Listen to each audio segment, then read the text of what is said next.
Types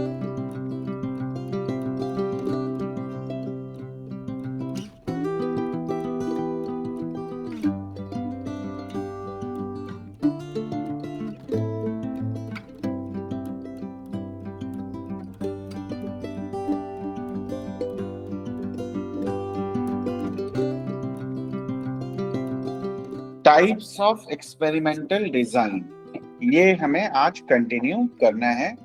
इससे पहले का हम लोग ऑलरेडी कर चुके हैं। तो the basic structure of the research study particularly relevant to experimental research. Types of experimental designs क्या क्या है? Pre experimental, quasi experimental and true experimental design. इनको तीन पार्ट में डिवाइड कर सकते हैं, जिस कैम्पर एंड स्टैनली ने इन 1963 they have divided in three ways. तो अब इनके फीचर्स क्या होते हैं ये थोड़ा हम समझते हैं। प्री एक्सपेरिमेंटल का क्या होता है? One short case design, one group pre test and post test. अब now we know what is one group, यानी एक ये ग्रुप आपका है, आपका ये ग्रुप है, सॉरी यहाँ पे करता हूँ ना। तो आपका एक ग्रुप है जो लास्ट टाइम सिंगल जो हम बात कर रहे थे, तो क्या है?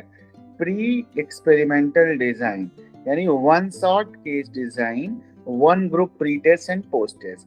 यानी एक ही ग्रुप है, प्री टेस्ट उसका असेसमेंट हम कर लेंगे एंड पोस्ट टेस्ट हम उसका असेसमेंट कर लेंगे। ठीक है, तो इसको हम प्री एक्सपेरिमेंटल डिजाइन बोलते हैं। तो मैनिपुलेशन ऑफ इंडिपेंडेंट वेरिएबल्स, इसमें हम क्या करते हैं? फीचर्स क्या है? इंडिपेंडेंट वेरिएबल को मैनिपुलेट करते हैं, क्योंकि एक्सपेरिमेंटल जो हमारा रिसर्च होता है वहां पे हम लोग मैनिपुलेट करते हैं इंडिपेंडेंट को, और उसका इफेक्ट हम डिपेंडेंट के ऊपर देखते हैं। लास्ट क्लास में एग्जांपल के थ्रू हमने ये चीज समझी थी। देन आता है limited control over the extraneous variable. अब एक्सटेनियस वेरिएबल पे इनका लिमिटेड कंट्रोल होता है। क्या होता है? लिमिटेड कंट्रोल होता है। नो रैंडमाइजेशन एंड कंट्रोल, क्योंकि वन ग्रुप डिजाइन है तो रैंडमाइजेशन का एक ही ग्रुप है तो या एक ही केस है, तो वो आप उसमें आपका पॉसिबल ही नहीं है रैंडमाइजेशन, है ना। कंट्रोल ग्रुप भी नहीं है, क्योंकि हम ऑलरेडी बोल रहे हैं कि वन ग्रुप डिजाइन है ये, pre test and post test, यानी पहले और बाद में हमने असेसमेंट कर लिया। ठीक है। Limited control over extraneous variable, extraneous variable पे आप कंट्रोल नहीं कर सकते कि और अदर फैक्टर्स कैसे अफेक्ट, क्योंकि जब आप लेते हैं क्या कहते हैं कंट्रोल ग्रुप और एक्सपेरिमेंटल ग्रुप, तो एक जैसे ग्रुप लेते हैं, एक पे आप इफेक्ट देखते हैं, एक पे आप कोई ट्रीटमेंट नहीं देते ना, तो इसका इफेक्ट देते हैं। और क्यों, और इससे क्या होता है, इसकी जो इसमें जो वेरिएबिलिटी है, यहाँ जो वेरिएबिलिटी है वो नलीफाई हो जाती है, तो वो चीज नहीं हो पाती है वन ग्रुप टेस्ट में। तो ये इनके इसके फीचर्स हैं कि हम मैनिपुलेट तो कर सकते हैं इंडिपेंडेंट वेरिएबल्स को, लेकिन हमारा लिमिटेड कंट्रोल होता है एक्सटर्नल वेरिएबल्स पर। एक्सटर्नल वेरिएबल क्या है? जो अदर देन इंडिपेंडेंट वेरिएबल हैं, जो आपके रिजल्ट को अफेक्ट कर सकते हैं, यानी जो एक्सटर्नल हैं उनको हम एक्सटर्नल वेरिएबल्स बोलते हैं। ठीक। और रैंडमाइजेशन पॉसिबल नहीं है। रैंडमाइजेशन तो तभी पॉसिबल होगा कि जब कई सारे ग्रुप होंगे, है ना, तभी तो आप कर सकते हो रैंडमाइजेशन। और रैंडम असाइनमेंट हमने बात की थी ना, तो रैंडमाइजेशन यहाँ पे हम नहीं कर पाएंगे क्योंकि हमारा सिंगल ग्रुप है। अब आता है दूसरा टाइप, ये पहला हो गया।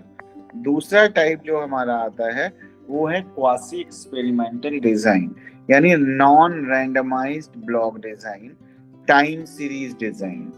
अब क्या है क्वासी एक्सपेरिमेंटल में? क्या कहते हैं, non randomize block and item series. ठीक है। तो अब इसमें अब इसको ध्यान से देखते हुए चलना, आगे आएंगे ये कि जैसे लिखा है वन शॉट केस डिजाइन, यानी एक केस आपके पास में है। वन ग्रुप डिजाइन, यानी एक ग्रुप आपके पास में है और जिसको आप प्री टेस्ट और पोस्ट टेस्ट असेस कर रहे हैं। यहाँ पे क्या है? नॉन, इसमें दो, इसके अंदर क्वासी में क्या आ गए? ये सारे एक्सपेरिमेंटल के वो हैं, एक्सपेरिमेंटल डिजाइन्स के। तो नॉन रैंडमाइज ब्लॉक डिजाइन आ गया आपका इसमें। दूसरा आपका आ गया टाइम सीरीज डिजाइन, ठीक है। फीचर क्या है, मैनिपुलेशन ऑफ इंडिपेंडेंट वेरिएबल हम करते हैं, एब्सेंस ऑफ आइदर रैंडमाइजेशन और ऑब्लिक कंट्रोल ग्रुप, तो रैंडमाइजेशन और कंट्रोल ग्रुप नहीं होता है। And then true experimental design, जो रियल सेंस में जिसको एक्सपेरिमेंट बोलते हैं, that is third type of, that is आपका फर्स्ट क्या कौन सा हो गया, post test only control design, यानी आपने एक इंटरवेंशन दिया और उसका असेसमेंट निकालना, केवल और केवल आपने पोस्ट टेस्ट किया, प्री टेस्ट नहीं किया। Pre test post test control group design, यानी प्री टेस्ट भी किया, पोस्ट टेस्ट भी किया, एक्सपेरिमेंटल ग्रुप भी था, कंट्रोल ग्रुप भी था, तो दोनों ही ग्रुप आपके पास में थे। फैक्टोरियल डिजाइन, जो हमने बात की थी पहले स्टैटिस्टिक्स में के उसमें, कि फैक्टर्स हम देखते हैं कि कई सारे फैक्टर्स हम ले रहे हैं, कई सारे इंडिपेंडेंट वेरिएबल्स हैं।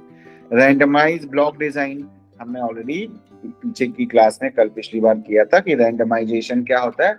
रैंडमाइज का मतलब randomly giving the opportunity to each participant be in any group, तो that is a randomization. Cross over design, cross over design भी हम यूज करते हैं। अभी क्या है, ये डिफरेंट टाइप्स ऑफ डिजाइंस हैं जो आपका डिफरेंट एक्सपेरिमेंटल कैटेगरीज में आती हैं, यानी pre experimental, quasi experimental, true experimental में। फीचर्स क्या है, इसमें सब कुछ पॉसिबल है, manipulation of independent variable just like anyone else, presence of control group and randomization, दोनों चीजें होती हैं। तो सर जो ये होता है, क्रॉस ओवर डिजाइन क्या होता है बेसिकली? अभी आगे आगे करेंगे, आगे करते हैं, है ना। Okay okay. ये सारे हम लोग करने वाले हैं ना टाइप्स ऑफ, ये तो हम लोग करते हैं, क्योंकि फिर यहाँ पे एक एक करके लेके हम लोग करते हुए चलेंगे, है ना। अब आता है आपका वेरिएबल्स। वेरिएबल्स के बारे में हमने बात की थी, नहीं की थी। वेरिएबल्स इंडिपेंडेंट वेरिएबल्स होते हैं जिसका इफेक्ट हम डिपेंडेंट वेरिएबल के ऊपर देखते हैं, है ना। तो डिपेंडेंट वेरिएबल क्या है, जिसको हम मैनिपुलेट नहीं करते, जिसके ऊपर हम इफेक्ट खाली देखते हैं, है ना। और जो हमारा डिपेंडेंट वेरिएबल है उस पे क्या इफेक्ट हो रहा है वो हम चेक करते हैं। इंडिपेंडेंट वेरिएबल को हम क्या करेंगे, मैनिपुलेट करते हैं, कि देख सकते हैं कि अगर उसमें हम चेंज करते हैं तो क्या होगा। अगर हम इंडिपेंडेंट में चेंज करेंगे तो आपका इसमें क्या होगा, क्या कहते हैं, क्या बोलेंगे, डिपेंडेंट वेरिएबल में क्या चेंजेस आएंगे।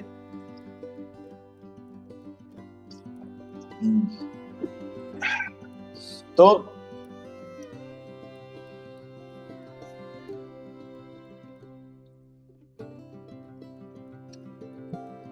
Steps in conducting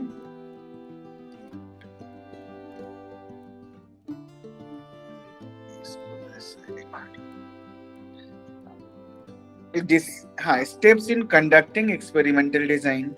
Decide if an experiment addresses the research problem. पहले तो ये देखना है क्या रिसर्च प्रॉब्लम को एक्सपेरिमेंट जो है वो रिसर्च प्रॉब्लम को करती है ना। एक्सपेरिमेंट एड्रेसेस द रिसर्च, क्योंकि जो रिसर्च प्रॉब्लम आपने ली है क्या उसी को आप करने वाले हो, वही रिसर्च करने वाले हो या कुछ और तो नहीं। आपने हाइपोथेसिस आपको बनाना होता है ना। Test cause and effect hypothesis relationship, जैसे मैंने बोला कोरिलेशन में हमने पहले बात की थी ना कि कॉज एंड इफेक्ट नहीं देखते, लेकिन हम एक्सपेरिमेंटल में कॉज एंड इफेक्ट देते हैं, यानी एक चीज की वजह से दूसरी चीज में कुछ चेंजेस आ रहे हैं, यानी एक वेरिएबल दूसरे वेरिएबल के में जो चेंज आ रहे हैं उसका कॉज है। Select an experimental treatment and introduce it, तो एक एक्सपेरिमेंटल ट्रीटमेंट हम एंड देंगे उसको, यानी कि कुछ ट्रीटमेंट उसको देंगे, यानी कोई इंटरवेंशन करेंगे। Identify study participant, choose a type of experimental design, कौन लोग उसमें पार्टिसिपेट करेंगे और एक्सपेरिमेंटल डिजाइन हमारा क्या होगा। कंडक्ट द एक्सपेरिमेंट, फिर हम एक्सपेरिमेंट कंडक्ट करते हैं जब सारे प्लानिंग हो जाती है। Organize and analyze the data, data को ऑर्गेनाइज करते हैं और एनालाइज करते हैं। Develop an experimental research report, उसके बाद हम एक रिपोर्ट जनरेट करते हैं कि जिसको हम पेपर्स यूजुअली बोलते हैं लिखने के लिए, और रिपोर्ट और रिसर्च रिपोर्ट भी हम लोग लिखते हैं, तो वो सारी चीजें वहां आती हैं, ठीक है।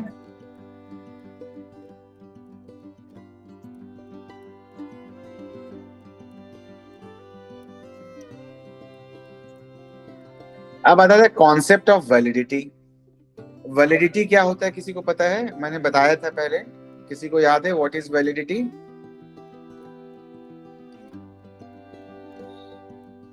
वैलिडिटी होती है कि क्या जो हम टेस्ट करने जा रहे हैं, तो हम क्या वही चीजें असेस करने जा रहे हैं जो हम असेस करना चाहते हैं, या कुछ और तो नहीं असेस करना। अगर जो चीज हम असेस करना चाहते हैं, अगर हम वही असेस कर रहे हैं, तो उसको हम लोग वैलिडिटी बोलते हैं। अब वैलिडिटी, जो एक्सपेरिमेंट की वैलिडिटी है, क्या जो एक्सपेरिमेंट हम करना चाह रहे हैं वही कर रहे हैं, तो वही ऑब्जेक्टिव फुलफिल हो रहा है, या कुछ और तो नहीं हम कर रहे हैं, या कोई ऐसी चीजें तो नहीं है कि जो हमारे गोल में हिंड्रेंस क्रिएट करेंगी। ये जानना हमारे लिए बहुत इंपॉर्टेंट हो जाता है। ठीक है, तो इंटरनल क्या हो गया और एक्सटर्नल थ्रेट्स क्या हो गए? Factor other than the independent variable that affect the independent variable. अब देखो, हम इंडिपेंडेंट वेरिएबल का इफेक्ट डिपेंडेंट वेरिएबल के ऊपर देखते हैं। यानी कि जैसे मैंने एग्जांपल भी दिया था कि हम देखना चाहते हैं कि आईक्यू, जो हमारा इंडिपेंडेंट वेरिएबल हमने मान लिया, का इफेक्ट हमारी एकेडमिक परफॉर्मेंस के ऊपर कैसा होता है। लेकिन एकेडमिक परफॉर्मेंस को और भी चीजें अफेक्ट करती हैं, जैसे फैमिली कंडीशन, बच्चे की इमोशनल कंडीशंस, हेल्थ कंडीशंस। तो जो हमारा आईक्यू है वो तो अफेक्ट कर रहा है, लेकिन और फैक्टर्स भी होते हैं। अगर इनको हम कंट्रोल नहीं करेंगे तो इसका एग्जैक्ट इफेक्ट हमको नहीं समझ में आएगा कि आईक्यू की वजह से कितना एकेडमिक परफॉर्मेंस है या नहीं है। तो इसलिए ये इंटरनल फैक्टर्स हैं। तो इंडिपेंडेंट वेरिएबल के अलावा और चीजें जो पर्सन की परफॉर्मेंस को, अगर इस एग्जांपल में हम लें, को अफेक्ट करते हैं, तो उसको हम इंटरनल क्या कहते हैं, थ्रेट्स बोलते हैं, या इंटरनल फैक्टर्स बोलते हैं, जो आपके एक्सपेरिमेंट को अफेक्ट कर सकते हैं।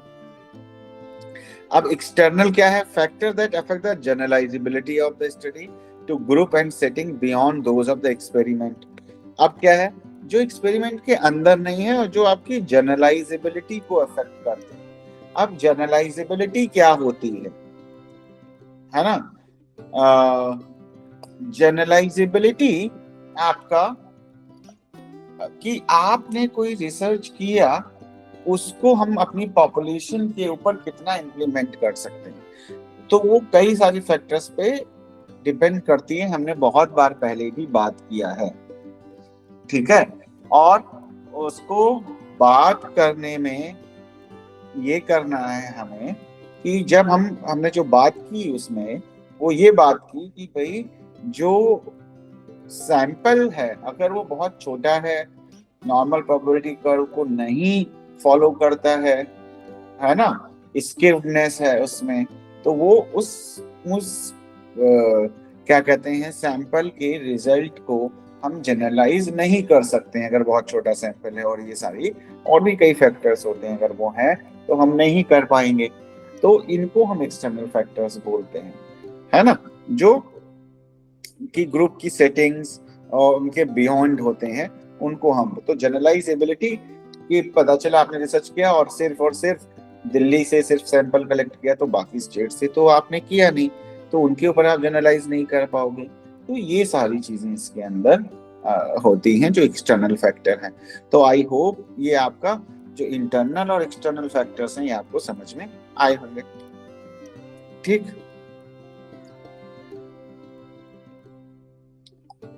अब हम आ जाते हैं, थोड़ा सा डिटेल में समझते हैं कि थ्रेड्स टू इंटरनल वैलिडिटी क्या होती है। History, maturation end of subject, testing, instrumentation change, mortality, selection biases, maturation, interaction. ठीक, अब देखते हैं कि क्या होता है, कि रिसर्च डिजाइन को कैसे अफेक्ट कर सकता है। Some event beside the experimental treatment occurs during the course of the study, and this event even influence dependent variable। यानी कोई चीज ऐसी घटित हो रही है आपके टाइम पे, आपके सिचुएशंस में जब आप रिसर्च कर रहे हैं, जो आपके रिजल्ट को अफेक्ट कर सकती है। एग्जाम्पल, पुराना वाला एग्जाम्पल उठाते हैं, हमें देखना है आईक्यू का इफेक्ट, यानी कि हमारा इंडिपेंडेंट वेरिएबल का इफेक्ट हमारी एकेडमिक परफॉर्मेंस पे कैसा पड़ता है, जो कि हमारा डिपेंडेंट वेरिएबल है। ठीक, हम ये देखना चाह रहे थे और हमने ये स्टडी शुरू कर दी। अब ये स्टडी शुरू करते ही क्या हो गया, कोविड आ गया। ठीक, कोविड की वजह से बच्चे स्कूल नहीं जा रहे हैं, उनको इनपुट नहीं मिल रहा है, स्टिमुलेशन नहीं प्रॉपर मिल रहा है, गाइडेंस नहीं मिल रहा है और उनकी एकेडमिक परफॉर्मेंस नीचे आ गई। तो इसका मतलब ये तो इसने नहीं अफेक्ट किया, ये फैक्टर्स अफेक्ट कर रहे हैं। तो कुछ ऐसी चीजें हमारे रिसर्च के दौरान होती रहती हैं जिन पे हमारा कंट्रोल नहीं होता है और वो हमारे रिजल्ट को अफेक्ट कर सकती हैं। तो ये ध्यान हमें रखना है। इसी को हम लोग क्या कहते हैं, हिस्ट्री कहते हैं, जो अफेक्ट कर सकते हैं आपको, आपके रिजल्ट को। ठीक, अब सेकंड चीज जो आती है आपकी, वो है maturation of the subject. Experimental research is carried on long period of time over a group of subjects. There may be changes in the subjects in different ways. Increase in height, weight, nutritional protocol, height, weight of the malnourished children. अब क्या हुआ, maturation effect क्या होता है? मान लिया कि आप रिसर्च कर रहे हैं, वही सेम रिसर्च हम ले लेते हैं कि आईक्यू का एकेडमिक परफॉर्मेंस पे, और आपने क्या किया इसमें कि 100 बच्चे लिए हैं, इन 100 बच्चों में आपने को देखना है कि इनका आईक्यू और एकेडमिक अचीवमेंट में कैसे रिलेशनशिप है। तो इन 100 बच्चे जब ये फर्स्ट में थे, आपने इनकी एकेडमिक परफॉर्मेंस नोट कर ली। जब ये सेकंड में आए तो फिर आपने ले ली। जब ये थर्ड क्लास में पहुंचे तो आपने कर लिया, फोर्थ में कर लिया, फिफ्थ में कर लिया, और 5 साल की ये स्टडी आपकी थी। ठीक, तो अब इन बच्चों को आप हर एक साल पे इवेल्युएट कर रहे हैं, देख रहे हैं क्या उनकी एकेडमिक परफॉर्मेंस में कुछ चेंजेस आ रहे हैं, हो रहे हैं या नहीं हो रहे हैं। तो अब इसमें ये समझने वाली बात है कि बच्चा जो जिसको आप ले रहे हैं, जो फर्स्ट में सेकंड में, उसकी हाइट भी तो इंक्रीज हो रही है, उसका वेट भी इंक्रीज हो रहा है, उसका कॉग्निशन, सोचने की क्षमताएं भी बढ़ रही हैं, है ना, उसका। और ये हो सकता है किसी को अच्छे से खाने पीने को मिल रहा हो, किसी को उतना अच्छा न्यूट्रिशियस खाना नहीं मिल रहा है ना, किसको, और किसी भी बच्चे को हो सकता है कुछ मेडिकल इश्यूज हो गए हों या कुछ प्रॉब्लम हो गई हो, या किसी बच्चे की डेथ हो गई या कुछ हो गया, तो उसकी वजह से हमारा उसमें चेंजेस होते हैं। तो इसको हम बोलते हैं मैच्योरेशन इफेक्ट, क्योंकि जैसे जैसे एज बढ़ती है वैसे वैसे हम जैसे जैसे मैच्योर होते हैं तो हमारा सोचने समझने की क्षमताओं में भी चेंजेस होते हैं, और वो अफेक्ट कई बार हमने देख वो अफेक्ट करते हैं। कई बार हमने क्या देखा, एक बच्चा है जो क्लास 5th तक तो बहुत अच्छा परफॉर्म नहीं करता था, लेकिन 6th ऑनवर्ड बहुत अच्छा करने लगा। या कुछ ऐसे हैं जो 5th तक तो बहुत अच्छा कर रहे थे, उसके बाद या किसी पर्टिकुलर क्लास तक बहुत अच्छा कर रहे थे, उसके बाद वो अच्छा नहीं कर रहे हैं, है ना, उनकी परफॉर्मेंस पुअर हो गई। तो ये मैच्योरेशन अफेक्ट होते हैं जो हमारे चीजों को अफेक्ट करते हैं। Effect of taking pre test of the subject, performance of post test. अब टेस्टिंग में क्या है कि सपोज आप आईक्यू का टेस्ट कर रहे हैं बच्चों के ऊपर, और आपने क्या कौन सा डिजाइन लिया, pre test and post test. तो मैंने 10 बच्चों को या 100 बच्चों को लिया, इनके ऊपर एक सपोज विस्क किया, एक टेस्ट जो आईक्यू का होता है आपको पता है, तो ये असेसमेंट किया, फिर इनको हमने कुछ ट्रेनिंग दी, फिर हमने 1-2 महीने के बाद फिर विस्क कर लिया। तो अब क्या हुआ, विस्क पहले भी कर चुका है, तो ये अब इसके साथ फेमिलियर हो गया। तो इसका इफेक्ट क्या है कि इस बार से हो सकता है वो ज्यादा अच्छा परफॉर्म करे। तो इस प्री टेस्ट का पोस्ट टेस्ट के ऊपर इफेक्ट पड़ता है, क्योंकि एक चीज जो आप एक बार कर चुके हैं तो आपको कुछ ना कुछ वो याद रह जाता है, आपकी प्रैक्टिस हो जाती है, जिसकी वजह से आपका स्कोर ज्यादा आने के चांसेस हो सकते हैं। The effect of taking a pre-test may sensitize an individual, improve the score on the post-test, जो मैंने बताया कि pre-test पे करा दिया तो post-test में ज्यादा बेहतर परफॉर्म कर सकता है। Individual generally score higher during second test regardless of the treatment। तो हमें देखा गया कि भाई आपने एक टेस्ट आज दिया और वही टेस्ट आपने 10 दिन के बाद किसी को दिया, तो चांसेस हैं इस वाले में उसके स्कोर अच्छे आएंगे। तो आप कैसे कहोगे कि आप पढ़ाई की वजह से अच्छे आए हैं या सिर्फ दोबारा करने की वजह से अच्छे आ गए? तो ये आपके रिजल्ट को अफेक्ट कर सकता है, pre test and post test. तो टेस्टिंग का इफेक्ट आ सकता है आपके उस पे। देन आता है instrument change in instrument, calibration of the instrument, observer और स्कोरर में cause changes in the measurement. यानी आईक्यू असेसमेंट आप कर रहे हैं, विस्क से कर रहे हैं सपोज, और अब विस्क की जगह आपने कुछ लोगों पे सपोज मिसिक कर लिया, ठीक है, कुछ और पे आपने सपोज रेवेंस कर लिया, ठीक है। तो अब क्या हुआ, अगर ये हम बार बार टूल्स चेंज कर रहे हैं तो क्या होगा, हमारे रिजल्ट गड़बड़ हो जाएंगे। तो जो भी हमें टूल यूज करना है वो एक ही टूल सभी के साथ यूज करना है स्टैंडर्डाइज तरीके से, जिससे जो रिजल्ट हो वो बायस ना हो। देन ऑब्जर्वर और स्क्रीनर स्कोरर्स में cause change in the measurement. तो क्या कहते हैं, ऑब्जर्वर और स्कोरर में cause changes in the measurement. यानी सपोज मैं आईक्यू असेसमेंट कर रहा हूँ, यानी कि एक पर्सन कर रहा है, फिर दूसरा पर्सन आईक्यू असेसमेंट कर रहा है, फिर तीसरा भी है वो भी आईक्यू असेसमेंट कर रहा है किसी का। तो अब क्या है कि इनमें अगर हम देखें तो क्या होगा कि सबके रिजल्ट थोड़े थोड़े डिफरेंस हो सकते हैं। तो जो टेस्ट कर रहा है उसकी वजह से भी चेंजेस आते हैं हमारे एक्सपेरिमेंट में, तो ये भी अफेक्ट कर सकता है। मोर्टेलिटी यानी लॉस ऑफ सब्जेक्ट, यानी आपने लंबे टाइम तक क्या कहते हैं आपने किया, तो उसके बाद क्या हुआ, loss and drop out subject during course of the study. कि आपने बच्चों के ऊपर आईक्यू असेसमेंट आपको करना था, पता चला 100 बच्चे लिए, उसमें से 5 बच्चों के पेरेंट्स का ट्रांसफर हो गया और वो दिल्ली में आप स्टडी कर रहे थे, वो चले गए मुंबई, तो आपके वो सब्जेक्ट गए। या कोई लंबी स्टडी कर रहे हैं, पता चला कि 100 लोगों को आपने लिया और 10 साल की स्टडी थी, उसमें से 2 लोगों की डेथ हो गई। तो लॉस ऑफ मोर्टेलिटी मतलब सब्जेक्ट का ड्रॉप आउट हो जाता है। The longer period of study more chances of drop out and longitudinal study, इसीलिए लॉन्गिट्यूडनल स्टडीज में ये होने का चांसेस होता है। स्टडीज जैसे 2 तरीके की होती हैं, शायद आपको पता होगा, क्रॉस सेक्शनल एंड क्या बोलेंगे उसको, लॉन्गिट्यूडनल। तो 2 तरीके की होती हैं। लॉन्गिट्यूडनल और क्रॉस सेक्शनल में क्या फर्क होता है मैं आपको बता देता हूँ। मान लिया कि आपको चेक करना है कि 10 साल के, 12 साल के और 15 साल के, 18 साल के बच्चों का आईक्यू क्या होता है।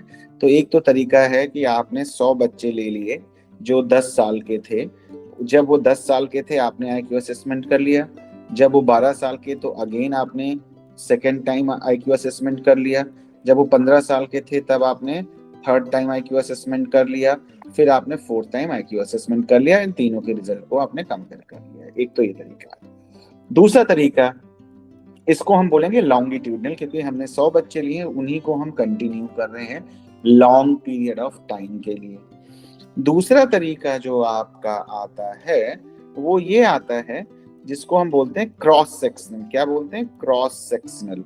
अब उसमें हम स्टडी कैसे करते हैं कि हमने ये 10, 12, 15, 18 साल के बच्चों को लेना है, तो हमने 10 साल के 100 बच्चे ले लिए, है ना, 12 साल के 100 बच्चे ले लिए, 15 साल के 100 बच्चे ले लिए, 18 साल के 100 बच्चे लिए और सबका आईक्यू कर लिया और कंपेयर कर लिया। तो हमें इन 10 साल से लेके 18 साल यानी 8 साल तक वेट नहीं करना है, इमीडिएटली कर ली।